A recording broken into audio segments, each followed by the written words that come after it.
At time with Jordan. Is this mic on? The mic is live. Alright, we are ready to go. Foodie talk. Alright. On the radio, let's stop footing. Yes, this is AI. Keen to get started. Pump those ratings up high. Don't forget to like and subscribe. Alrighty guys, welcome back to another episode of Airtime with Jordan. I'm your host Jordan Faso, and yeah, we're back pretty much halfway through the year. At the moment, round 12 is done and dusted, so yeah, just getting into the agenda for today's podcast. We have power rankings, as always. Going to go through the Secret Star Society for this round, and then going to go with a bit of a different segment to finish off today, and just like highlight one of the matches in the upcoming round that I'm most excited for and think is going to be the most fascinating. So yeah, stay tuned for that. I think. Yeah, sorry about last week. I was a bit crook trying to do it, which wasn't probably not the best idea. But yeah, sorry if the editing was a little weird. I was spluttering through the last week's episode. So yeah, let's get stuck into it, guys. And ranked one on the power rankings are the Collingwood Magpies. They're still there and just consistently putting in performances. Well, consistent performance after consistent performance, aren't they? And yeah, as I said, they've got so many ways to win. That system is just working so well at the moment, and I think it was Steel Sidebottom said after the game in his pre-match interview, it's like next man up mentality is working a treat for the Pies. They're just plug and play. They can do it against anyone, anywhere, and up forward they just have mismatch galore right now, which is led obviously by Jamie Elliott. He's just causing a lot of issues for them, for other teams up forward at the moment, and. When the ball movement is as good as it is as well through the middle, and they use the width of the MCG very, very well too, and yeah, all their role players playing elite footy within that same system as well. Billy Frampton coming in and just using his athletic tools to like his advantage every week, and obviously he's got Darcy Moore behind him to help him out, and Ed Allen, I just don't think that he's going to lose his spot in the team. He's just too rangy and too quick off halfback at the moment, and obviously playing up through the wing as well, and I might note that he is a former Secret Star Society inductee, so that's a reason to tune into those segments. You're going to see guys that break out, hopefully that I'm right about anyway. So I'll only ever bring up the ones that I'm actually right about, just letting you know. But yeah, Ned Long as well, another good role player. Like I think he's sort of becoming a little bit more than that, I think, at the moment. But that big body midfielder that they really need with Jordan Agoe out at the moment as well, and it's hard to see. I don't think Ned Long's necessarily going to lose his spot either, and then Pat Lipinski as well, just another one of those elite role players. He obviously got concussed on the weekend and went out, but up until that point I thought he was playing a really good game. And another scary thing for them is that Dan Houston is getting really, really comfortable, I think, at the Pies, and he really showed his kicking prowess on the weekend a few times, just absolutely drilling passes inside 50. So yeah, if they get him playing really, really good footy as well, and everyone else holds up for the rest of the year, then they're going to be continue to get even harder to beat. And yeah, there haven't been many games where they've played their best 22 players, I don't think, this year, so that's another thing that's pretty scary if they can sort of start to get a bit healthier, and maybe that's part of it as well. Like, you're never going to be 100% healthy, but that's why they built this great system, and that's why they're so hard to beat at the moment. Coming in second in the power rankings this week are the BRIS Lions. They haven't moved from last week either, so yeah, 1 and 2 have been pretty consistent for a few weeks now, and definitely wasn't their most convincing win on the weekend. Was it? Well, it wasn't even the weekend. It was on Thursday night. It wasn't against Essendon, but they got over the line in the end. They were challenged and they pulled away late. So I think that Brizzy is showing that they're definitely a team that sort of can play down to the level of their opponent. It's no offense to Essendon. Essendon were notably undermanned on the weekend and really put in a really good performance, I thought, which I'll get into the in the Essendon segment itself. But I think just the trend that I've noticed with Brizzy is that like they tend to only like put it into high gear when they come up against teams they need to play that way against, and of course they didn't do that against Collingwood about 2 months ago now, a month and a half ago, so it's one where they didn't do that, but I think in general they definitely need to get up for games that they feel like that it's going to be a contest for, so yeah, just a note as well on them. The Doggies, they're still third for me. They had a bye this week, so we'll skip that. Geelong, they've gone up a spot from 5th to 4th for me. I think in their game, the last game of the weekend, West Coast challenged them, but yeah, again, similar to the Brisbane game, they were good enough to just pull away late in the end, and Bailey Smith continued his strong form, 38 touches, 5 clearances, 834 metres gained on the weekend. So really another really strong game from him. And Max Holmes, he's just like that duo inside is really becoming pretty scary and quite comfortably, I think quite easily the most athletic centre bounce group in the competition. And Max Holmes particularly has got to be the fastest dude in the AFL at the moment. He just takes people on for fun at the moment, and he honestly just always looks like he's running at 70%, and really exciting midfield duo those two will be for years to come. And if the whispers about Matt Rowell leaving Gold Coast, and if he ends up at Geelong are true, that's going to be like one of the scariest midfields to come up against from just a physicality standpoint. You got the athleticism of Smith and Holmes, and then you got Matt Rowell just like absolutely bullying dudes inside. So I really don't hope that doesn't happen for the rest of the competition's sake. But I think that Holmes and Smith in particular are just running on top of the field at the moment on every midfield in the competition. So and that's before you even get to Tom Atkins, who's like one of the absolute he is probably the best tackler in the league. So they've got a really good balance in the midfield right now, Geelong, and got the job done against West Coast. But I really like how their team's shaping up at the moment. Coming in at 5th on the power rankings this week are Adelaide. I think they've gone up from 6th from last week to 5th. So I think they just put the foot down against the Swans, and honestly the scoreline probably flattered the Swans a fair bit in that one. I think it was just really a dominant display by the Crows at the SCG, and they punished them from turnover. It was 88-22, their advantage in scores from turnover on the weekend. And loved their recruiting in the off-season. Spoke about that at the time, and I thought that Cumming and Peatling and Alex Neil-Bullen would add a lot to the team, and they obviously have. But also the emergence of Sam Berry probably needs to be shouted out as well. I think like he was sub for a few weeks and has started to play full games and has really put his best foot forward. And that they do have a few stars in the midfield with obviously Jordan Dawson and Isaac Rankin, but Sam's getting 8 clearances from Sam Berry out of 16 touches is really great return, and he's a really good stoppage player right now for them. And they just have a lot of guys that go through the middle now, and it's really deep midfield, and that's obviously playing into their advantage. And then on top of that, you have like Riley O'Brien, who I think is a really good ruckman in terms of ruck work itself. But then I think that they have the best second ruck in the league with Riley Thilthorpe able to go in there. He's obviously more than a key forward, or just a key forward. Sorry, he's able to genuinely dominate in the middle, and is quite easily the second best ruck in the league. The best second ruck in the league, not the second best ruck in the league. He gets his hit outs when he's in there. He follows up. He had three clearances in this one, despite only having attending 17% of centre bounce attendance for the game, which I think he obviously takes a few in the forward line, and he is one that is going to be an absolute king of the Tom Hawkins grab it out of the ruck in the forward 50 for years to come. But I think the combination of how good he is around the ball in the ruck and what a weapon he is there, on top of obviously being a massive threat inside 50 as a key forward who's just like no one can match up on one-on-one, then he really just adds to their midfield advantages and depth in there as well. Obviously having the ability to put him in there for however much percentage of the game that Riley O'Brien can't do is a pretty big luxury to have if you're Adelaide at the moment. And just as I said, like a big Riley Thilthorpe fan, but he's adding a lot all over the ground for them at the moment, I think. And the Gold Coast Suns, they're 6th on my power rankings this week. They've dropped a spot, and I think they got challenged at home by Freo, and they obviously couldn't pull this one out, and I'm dropping them one spot accordingly, because I still think they have a bit of learning to do about winning, especially in close games. I think they had a couple good ones up in the Darwin, I think it was, against Bulldogs and Hawks, obviously, but.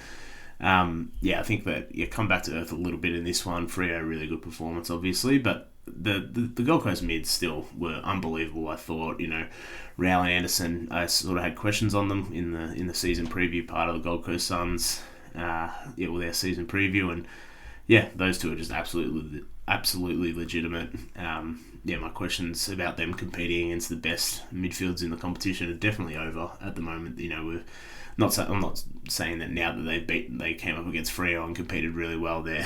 Freo aren't by any means the absolute pinnacle, but I think that the Gold Coast midfield has done enough over the course of the first 11 games they've played now, and they've done enough for me to sort of cement them as like being absolute legitimate top end midfielders in the comp right now. And yeah, they can take on anyone, and you'd be pretty happy if you're Gold Coast going head to head with most midfield groups at the moment, especially with the other guys that they can bring through there. Obviously, Tuke Miller is an incredible player as well, and Bailey Humphrey as well. Sam Flanders can go through there at times as well. So all those guys have different traits they can bring and different impact abilities. So yeah, love what the Gold Coast Suns are doing in the midfield in particular. But yeah, I think need to be a bit more consistent against some of the better teams, and they have been for the most part. I just think that I'm going to be, as I said, I've said a few times this year, I'm going to be a little bit hesitant to crown them as an absolute contender until they sort of start to just put it beyond reasonable doubt, I guess, in that way. So yeah, on the flip side, I've got Freo next. They've come up a couple spots for me from 9th to 7th in the power rankings, and they got the job done with the double ruck. So Sean Darcy and Luke Jackson both played on the weekend. So yeah, I guess I can't really argue with the results, although there is a bit of a caveat. The Suns also played 2 rucks on the weekend. Obviously, Witts and Ned Moyle played as well. So I think it wasn't probably as much of a disadvantage as it will be against other teams. But yeah, they won the game against a team that also played 2 rucks, and maybe teams will try and match Freo's tactics in that regard as well. But yeah, I don't mind Luke Jackson playing on ball at times. I just think that you lose the advantage of him playing ruck. The advantage of him playing ruck is greater than the advantage of him being a big midfielder, in my opinion. So yeah, I think after the recent run of form, then I can bump Freo up a couple of places, but I have been burned by this team in the past. So yeah, I was a little bit hesitant to put them up a couple of spots here in the power rankings, but they've been good enough over the last few weeks where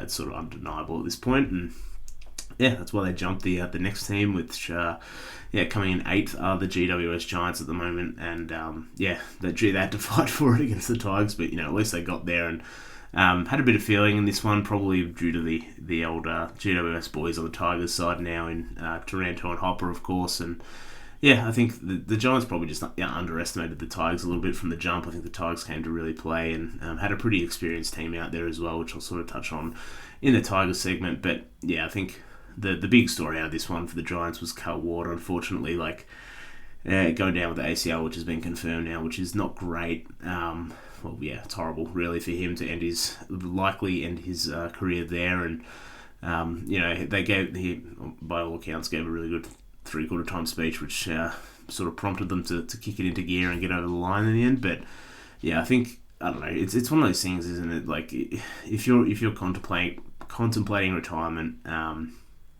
as a player, my sort of gut feel is that you should just retire if you're contemplating it. Like, there's no point going on because of the magnitude or how bad it can get if something like this happens, like where you're chasing that premiership like Cal Ward has, and then you're going to miss out anyway because of the ACL that ends your season. And yeah, I think this is the worst case scenario for a player coming to the end of their career, is to go out like this. You'd rather go out as a on top and not have another 12 months ahead of you in terms of reconstructing a knee, and then it's just a sad situation for Cal Ward. But yeah, maybe it's not the end for him, and maybe he plays on again one more year after that, just to sort of. But again, I would definitely advise against that. I think as I said, if you're a player ever contemplating leaving the game or retiring, just do it, because this can happen, and this is much worse than just having retired a year early, in my opinion. So it is what it is.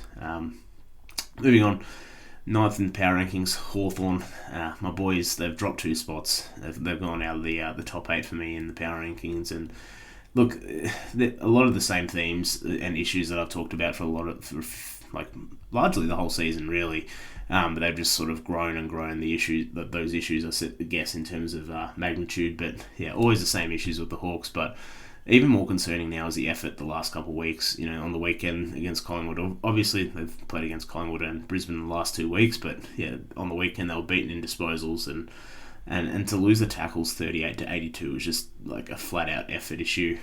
Which I don't understand how you can have that sort of an issue as a team that's many thought were going to have some sort of chance at not just making the finals but winning potentially. And to be 11 weeks into the season and back-to-back weeks just have like a deplorable amount of tackles is pretty depressing as a fan. And I think it got made.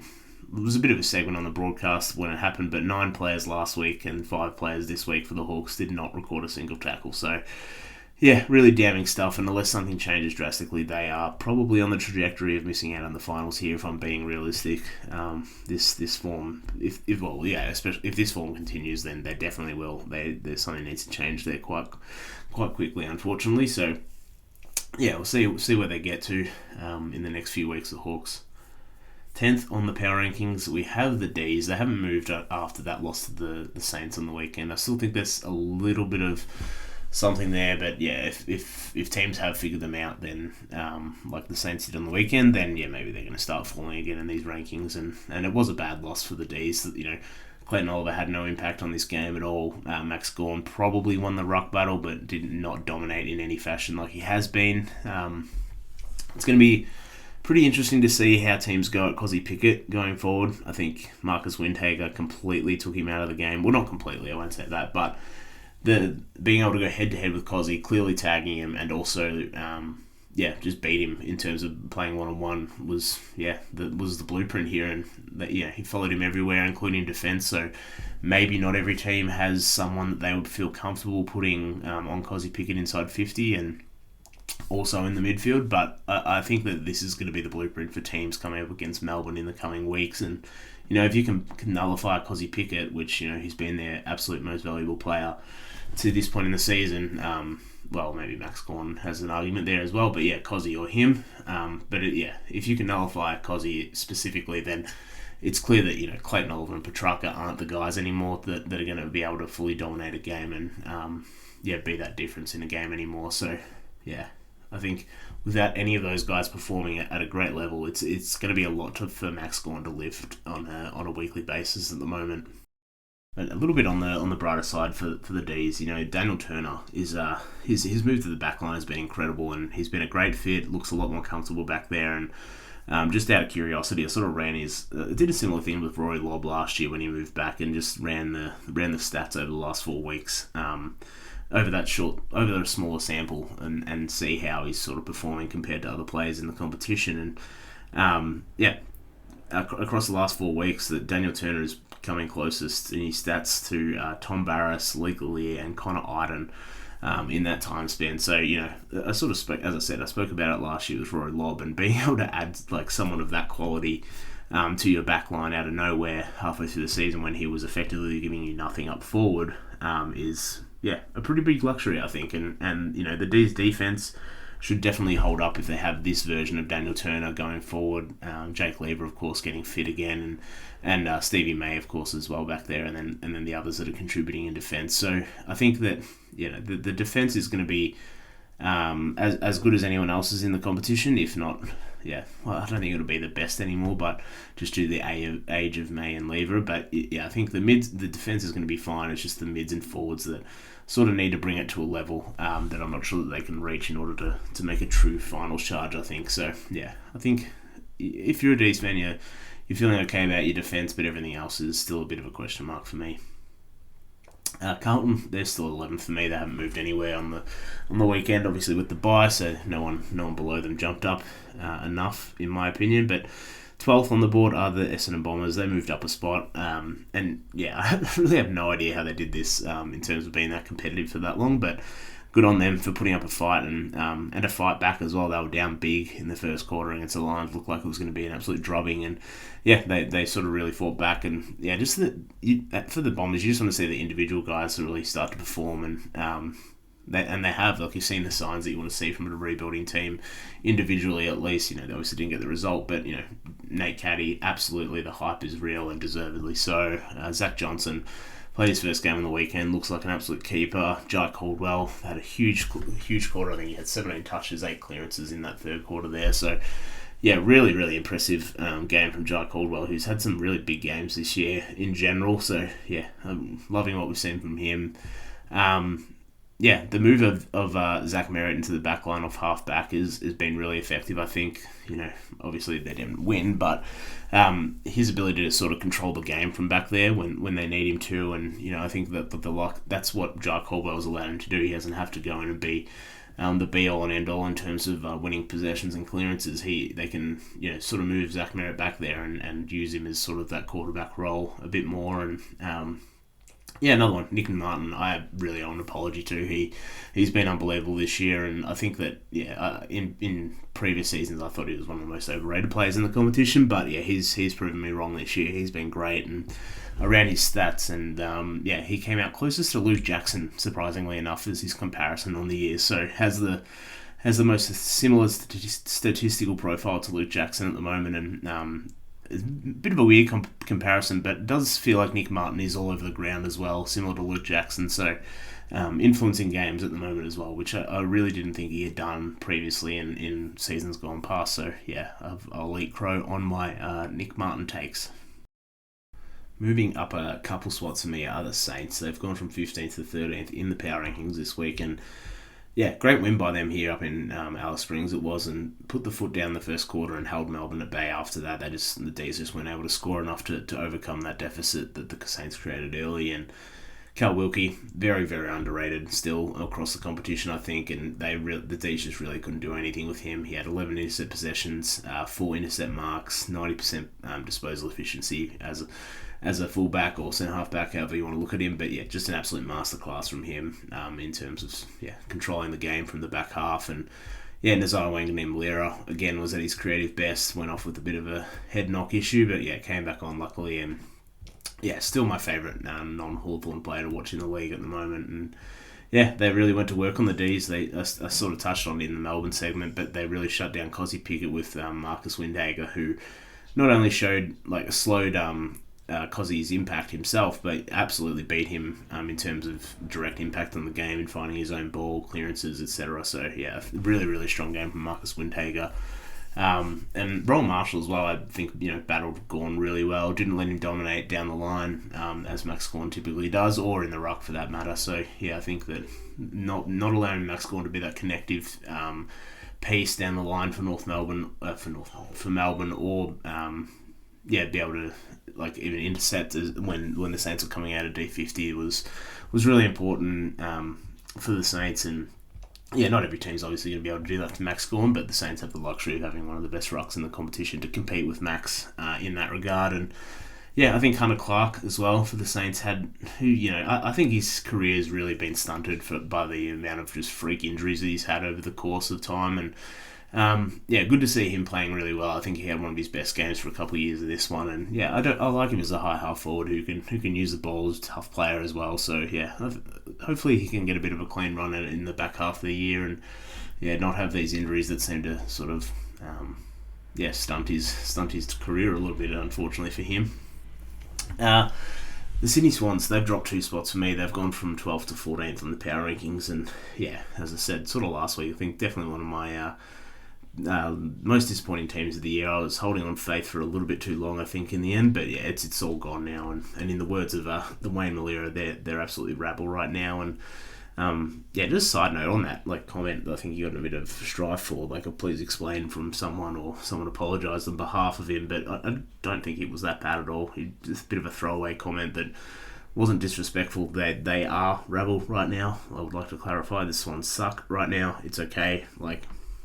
I'm sure they're going to admit that too. I don't understand why we need to pretend like that's anything but the truth. But anyway, on the actual footy side of things in this one, they just have nothing forward of the ball. I would literally take any other team's forward line over the Swans right now, including Hawthorns, who's also in that category almost. But that's sort of where it's at with the Swans. They just have, it's going to be very frustrating for Chad Warner and Isaac Heaney, who are still doing a fair bit for the Swans in terms of getting clearances, possessions, and moving the ball forward. But it's just coming back over their heads, and it's just it's pretty grim. it's very grim for the Swans right now, and with no real there's no buddy that's going to come to them, and as a free agent that's going to save them anymore, I think. So might be a little bit dire for the Swans for a couple of years, unfortunately, unless they can recruit and or Papley can come back and just completely change the dynamic of this forward line, which of course he is capable of to some degree, but I don't think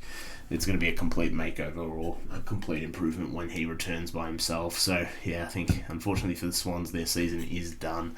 I cannot see them making a run at all now, and yeah, it's going to be a long off season for the Swans, I think. Port Adelaide, 15th. They had the week off and they dropped a spot for me, so yeah, that's unlucky to them. I think it was more just due to the Saints' performance in this one, but yeah, I think take that, Port. You dropped a spot even when you lost. Same for North Melbourne. They had the week off, so they had the bye and they're not moving up or down for me. 17th, we've got the Tigers, and yeah, I think it was a pretty gallant performance in this one, and hopefully you can get some more of these performances from the senior players. And it was good to see Dion Prestia back with a bang. 31 touches, a goal, 7 clearances in his return game. So really, really strong performance from him after, some people calling for his retirement at some point during the year. So yeah, I think Dion Prestia, really, really good to see him back in form and back playing footy in general. And Toby Nankervis was pretty influential in this one, I thought, and all of a sudden the Tigers midfield, with Prestia, Hopper, Taranto led by Big Nank in the middle, it's a pretty strong midfield group. It's not like absolute best in the competition, and I don't think that those guys are necessarily in their prime anymore or anything, but yeah, I think, or at their best level of form anyway, let alone prime, dependent on age. But yeah, I think that sort of midfield is going to beat some teams in the back half of the year if they are able to stay healthy, and I don't know whether that necessarily aligns with the mantra of what the Tigers are trying to do at the moment in terms of the rebuild. So maybe they might have a few injuries here or there that you wouldn't be able to necessarily pick up during the game where that injury happened. But yeah, I would think that if they're able to stay healthy in the middle and forward of the ball, they're going to win a few more games in the back half of the year as well, whether they want to or not.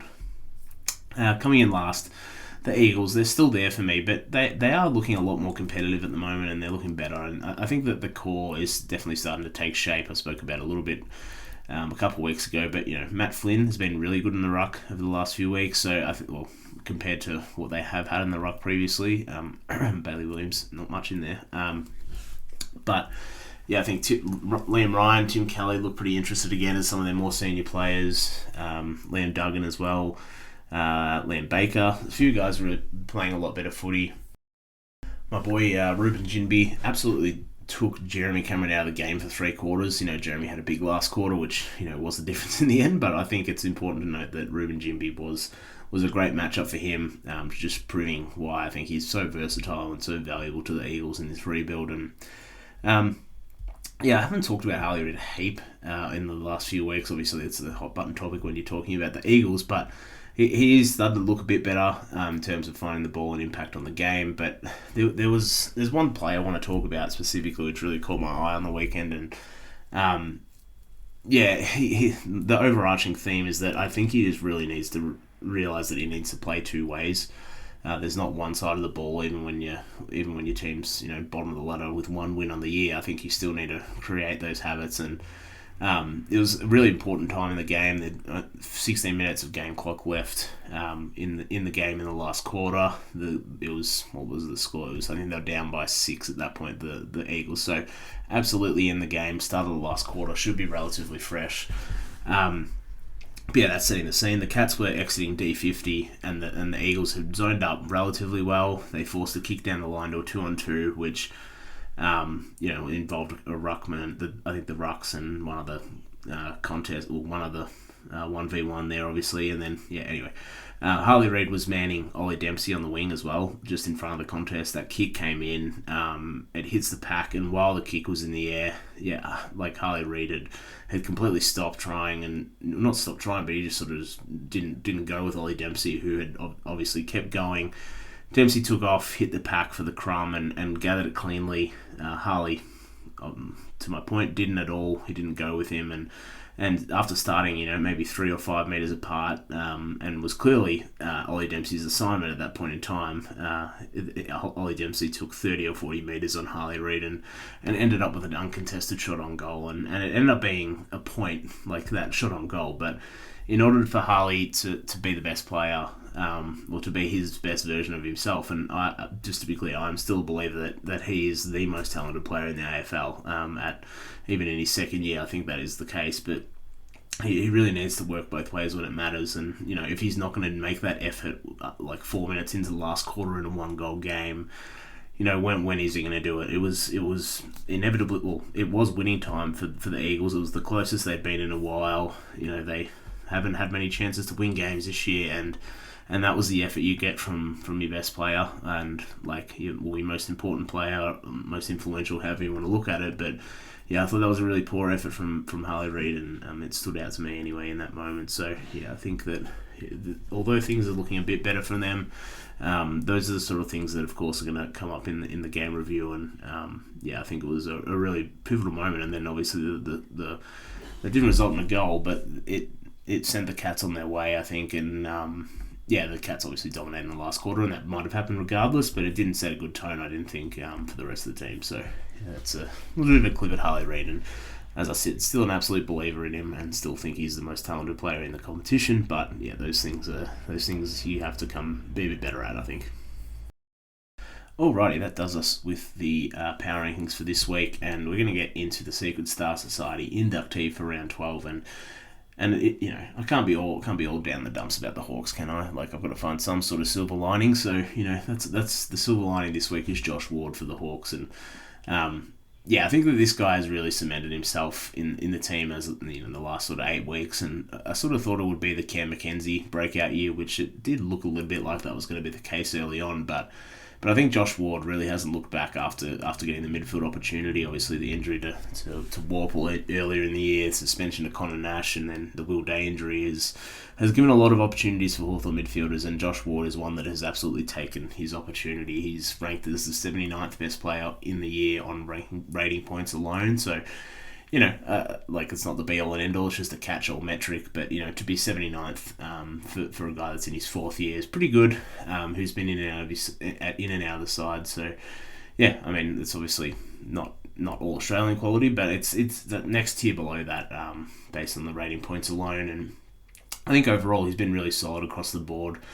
He's not actively bad in any category right now, but he's actually average in pretty much every category, but the two that stand out for me are the fact that he's playing an inside mid role at the moment, and his disposal and kicking efficiency are both above average for that role. And I think that really bodes well for him, given that the majority of his game time this year has been on the ball, and to be above average in both of those categories is pretty strong, considering it is only his first season in that role. Obviously played there as a junior, but to have that role full time at the moment, and to be performing at an acceptable level, and in a team that's really struggling at the moment, to still be putting out good performances like that, solid performances like that is something that's been catching my eye in what has been a pretty depressing few weeks for the Hawks, and especially given that the midfield has largely been John Newcomb versus the world for the most part of this season.